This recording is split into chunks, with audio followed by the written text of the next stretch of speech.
devastated mother who lost her two little girls in a deadly fire over the weekend is talking about her loss for the first time. And she's not only talking about the two children who died in Saturday's fire, but also about her 2-year-old son. CBS 4's Joe Murray is live for us tonight at the Broward Courthouse, where a shelter hearing for the 2-year-old wrapped up. Joan? It was a very emotional day for this mother whose daughters meant everything to her, and now she is hoping she can still be a mom to her 2-year-old son. Es terrible, me parte el corazón despertar. It's terrible, tore my heart in two, a grieving Jocelyn Melendez said, describing losing her two daughters in a fast-moving fire Saturday at their Pompano Beach apartment. Firefighters found 5-month-old Abigail Espinoza and her 5-year-old sister Sofia Melendez dead in a bedroom. Que tus hijas van a fallecer en ese... If someone told you your daughters had died, you would take their place, Melendez said through tears, explaining how her daughters were the light of her life.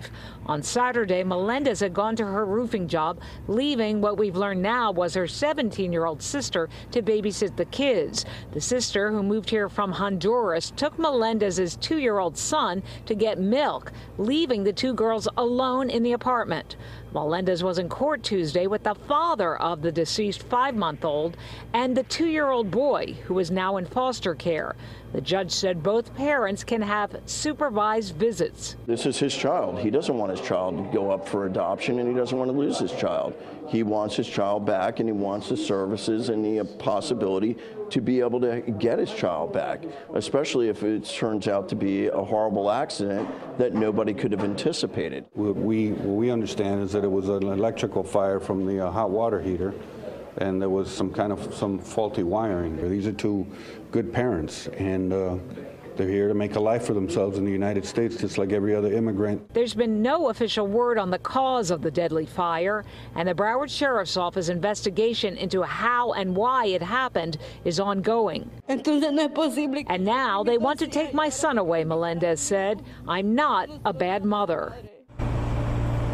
Now, there was a separate hearing for the 17-year-old who was watching the children. She is the sister of that mother, and she is in foster care right now because she's under 18. Her sister was her guardian after she moved here 2 years ago from Honduras. So a lot's got to be decided on that front, as well as more hearings to determine what, if any time, Melendez will be able to regain full custody of her 2-year-old son.